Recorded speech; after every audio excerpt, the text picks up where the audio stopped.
नमस्कार,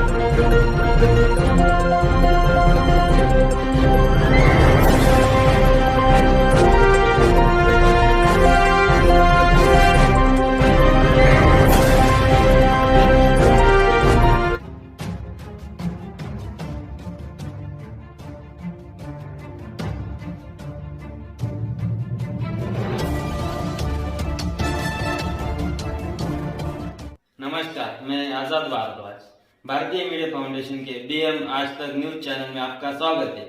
तो चलो आज की देश भर की ताज़ा खबरों पर डालें एक नजर। तो आज के लिए लाए एक अहम खबर, तो आप देखते रहिए बीएम आज तक न्यूज चैनल और हमारे चैनल को सब्सक्राइब करना ना भूलें। हो सकता है कि कुछ भाजपा के लोग भी यशवंत सिन्हा को मत दें, लेकिन हुआ पूरा उल्टा। भाजपा और एनडीए तो एकजुट रही, लेकिन विपक्ष तितर बितर हो गया। तो ये जो पर्दे के पीछे रहा, मैं समझता हूँ कि कांग्रेस पार्टी ने ये जो पहल ममता बनर्जी को करने दी, ये एक बहुत बड़ी भूल थी। क्योंकि अगर कांग्रेस आपने चूंकि टीएमसी की बात की है, तो टीएमसी जाहिर है कि विपक्ष की एकता राष्ट्रपति चुनाव में तो खंडित नजर आई ही हमें, लेकिन उपराष्ट्रपति के चुनाव को लेकर भी ये जो विपक्षी एकता तार होती नजर आ रही है, क्योंकि आज टीएमसी ने ये भी स्पष्ट कर दिया है कि वो उपराष्ट्रपति उम्मीदवार जो विपक्ष का है उनके भी समर्थन नहीं करेंगे। उन्होंने कहा है कि वो एब्सटेन करेंगे वोटिंग से। देखिए, यही चाल की ओर मैं इशारा कर रहा था। राष्ट्रपति चुनाव में विपक्ष की भूमिका में पहल करने का काम ममता बनर्जी करती हैं, कांग्रेस को नहीं करने देती। लेकिन जब उपराष्ट्रपति पद के लिए विपक्ष के उम्मीदवार को कांग्रेस पहल करती है, तो बाकी विपक्षी दलों में से कुछ लोगों को तकलीफ हो रही है। तो ये दिखाता है पर्दे के पीछे। अशोक जी, एक मिनट आपको यहाँ पे रोकना चाहेंगे, क्योंकि राष्ट्रपति रामनाथ कोविंद ने भी श्रीमती द्रौपदी मुर्मू को बधाई दी है। उन्होंने ट्वीट संदेश के जरिए लिखा है, heartiest congratulations, best wishes to Shrimati Droupadi Murmu on being elected as the 15th president of India. तो श्रीमती द्रौपदी मुर्मू जो देश की राष्ट्रपति बनने जा रही हैं, उन्हें वर्तमान में राष्ट्रपति श्री रामनाथ कोविंद जी ने उन्हें बधाई दी है। देश की 15वीं राष्ट्रपति बनने जा रही हैं वो, और इसे लेकर राष्ट्रपति रामनाथ कोविंद ने उन्हें बधाई दी है। तो जाहिर है अशोक जी की ये बधाइयों का सिलसिला शुरू हो गया है, और लगातार सोशल मीडिया के माध्यम से और व्यक्तिगत रूप से भी द्रौपदी मुर्मू जी के पास जाकर बधाई दी जा रही है। प्रधानमंत्री नरेंद्र मोदी खुद पहुंचे हैं द्रौपदी मुर्मू जी के आवंटित निवास स्थान पर उन्हें बधाई देने के लिए। इसके लिए गर्व की बात है, भारत के लोकतंत्र के लिए। नमस्कार।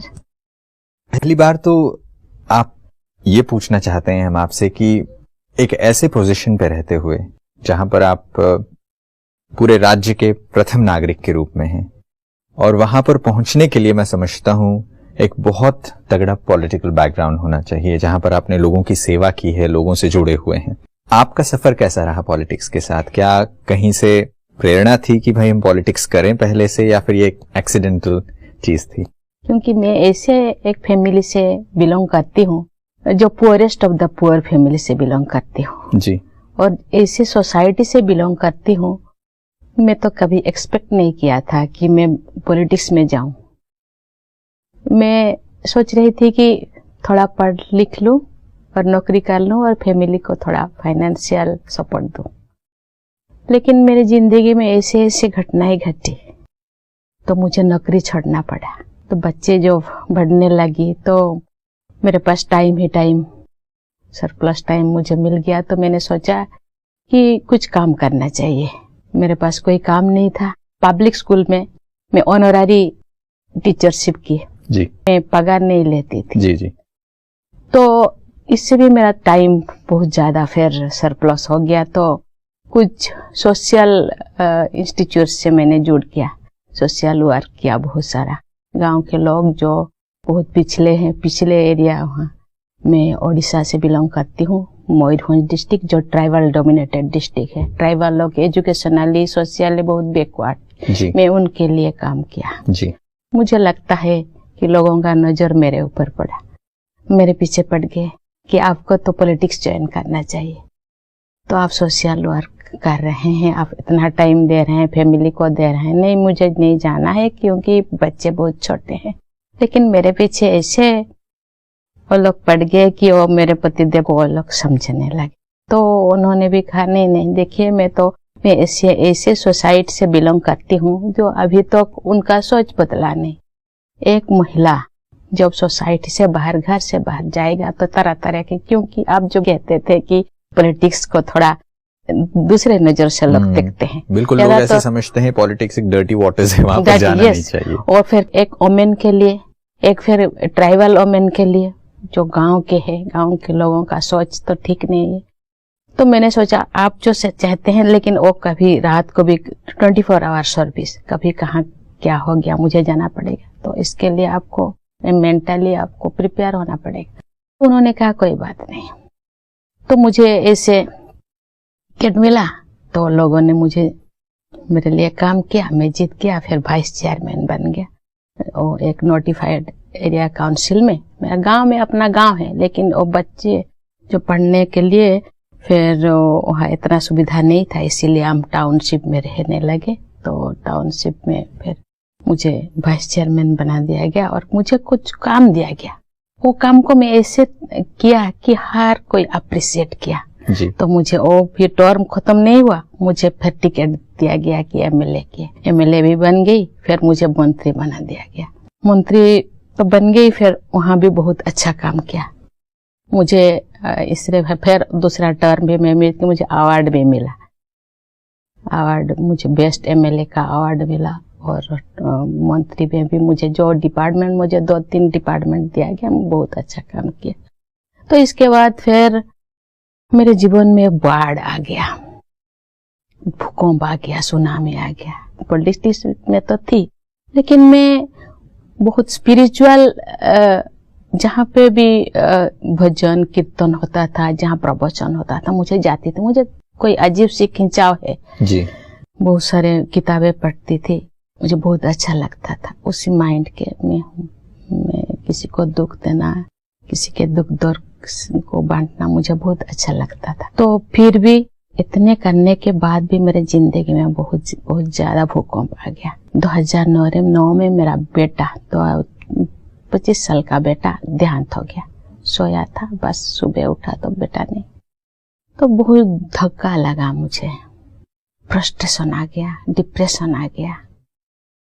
तो पहले से भी मैं मिली थी ये ब्रह्मा कुमारी आश्रम के भाई। 2002 में एक भाई मुझे बोला कि चलिए को ब्रह्मा कुमारी आश्रम जाना है, वहाँ का कोर्स करना है, वहाँ बहुत अच्छा है। मैंने सोचा, मैंने तो बहुत सारा स्पिरिचुअल संस्था के साथ में जुड़ चुकी हूँ और मुझे लगता कि ऐसे ही एक संस्था होगा शायद। मुझे तो वहाँ पर भी जैसे दूसरी संस्थाओं में होता है, ऐसा कुछ हो रहा, ऐसी कहानी लगती है वो इसलिए क्योंकि एक ऐसे बैकग्राउंड से आना जहाँ पर इतना स्ट्रगल किया हो, ट्राइबल बैकग्राउंड से आना जहाँ पर इतनी सारी फैसिलिटीज ना हो, फिर भी लोगों की सेवा करते हुए आगे बढ़ना है। जीवन में इतने सारे पर्सनल लॉसेस होने के बावजूद, इतने जीवन में नुकसान होने के बावजूद भी लोगों की सेवा के प्रति समर्पणता रखना, अपने अंदर एक बहुत ही ज्यादा शक्तिशाली व्यक्ति ही कर सकता है। अगर वो आंतरिक बल ना हो तो शायद ही इसे कोई कर सकता है। नहीं, मैंने सोचा कि देखिए बैठने से तरह तरह की याद आएगा। मैं एंगेज होना चाहती हूँ। एंगेज मीन्स भगवान के दया से मेरे पास खाने के लिए है, रहने के लिए है, तो इसीलिए मेरे पास जो टाइम है, टाइम ही बहुत ज्यादा है, वो फिर मैं देना चाहती हूँ। कहाँ दूँ?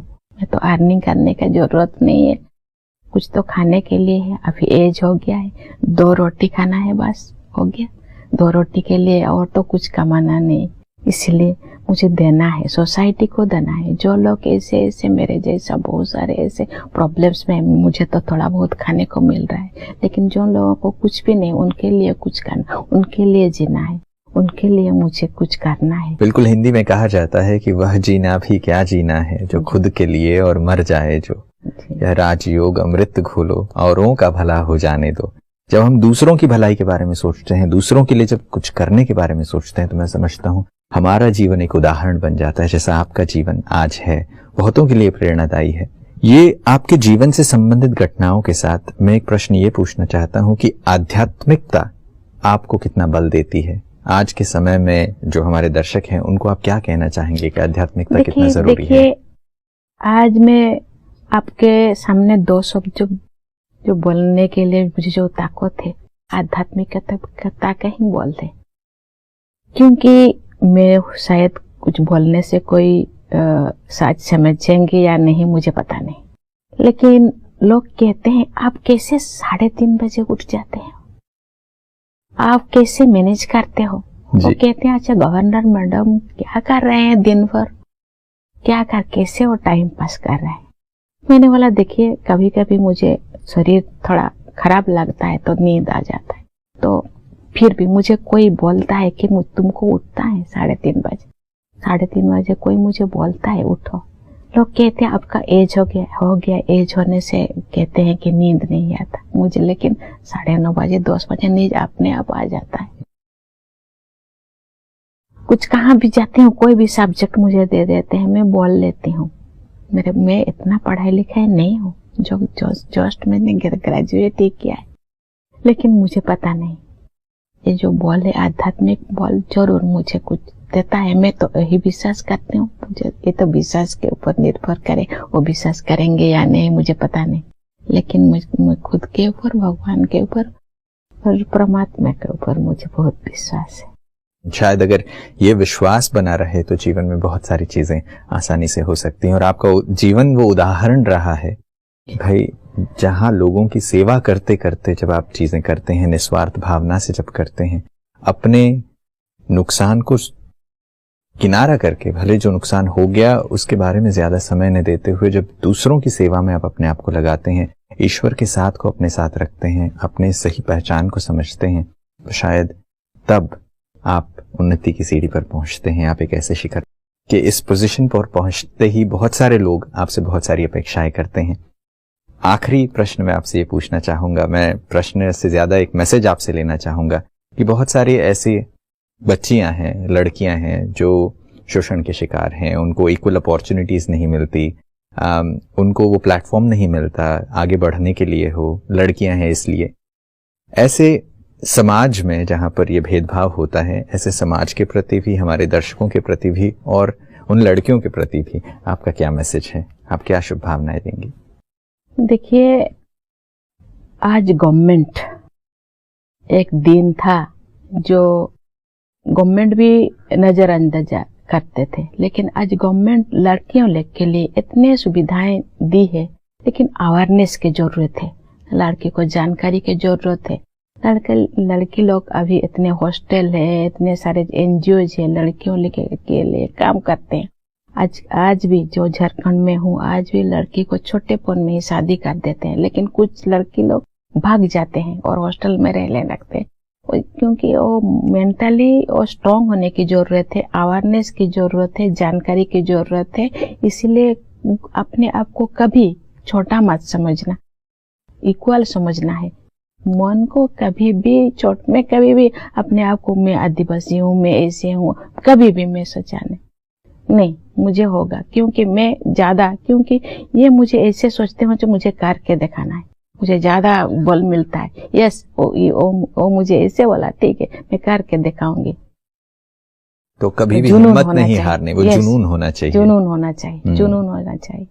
अगर वो कर लें कि भले कोई कितनी भी कठिनाई आए, ये उसे एक चैलेंज के रूप में लेकर से कंप्लीट करना चाहिए। स्टूडियो में आई अपने जीवन के, अपने आध्यात्मिकता से, अपने पर्सनल लाइफ से जुड़ी हुई कुछ इंटीमेट बातें आपने हम सबके साथ शेयर की, और इस एक मुलाकात में मैं समझता हूँ हम सारी चीजें तो आपसे नहीं पूछ पाए हैं, मगर जो कुछ भी आपने कहा, जो कुछ हमारे दर्शकों के साथ शेयर किया, इसके लिए आपका बहुत बहुत धन्यवाद। Thank you. इनके साथ एक मुलाकात में हमने कुछ ऐसी बातें की हैं तो जीवन के लिए प्रेरणादायी हैं। उनका जीवन संघर्षपूर्ण होते हुए भी अनेकों की सेवा में, आध्यात्मिकता के साथ ईश्वर को अपना साथी बनाकर जब उन्होंने अपने जीवन को आगे बढ़ाया तो सफलता के शिखर पर पहुंची और दूसरों के लिए भी एक प्रेरणा का स्रोत बनी है। आज की इस एक मुलाकात में बस इतना ही। हम आशा करते हैं कि ये कड़ी आपको पसंद आई होगी। फिर एक दूसरी मुलाकात में आपके साथ शामिल होंगे। तब तक के लिए नमस्कार।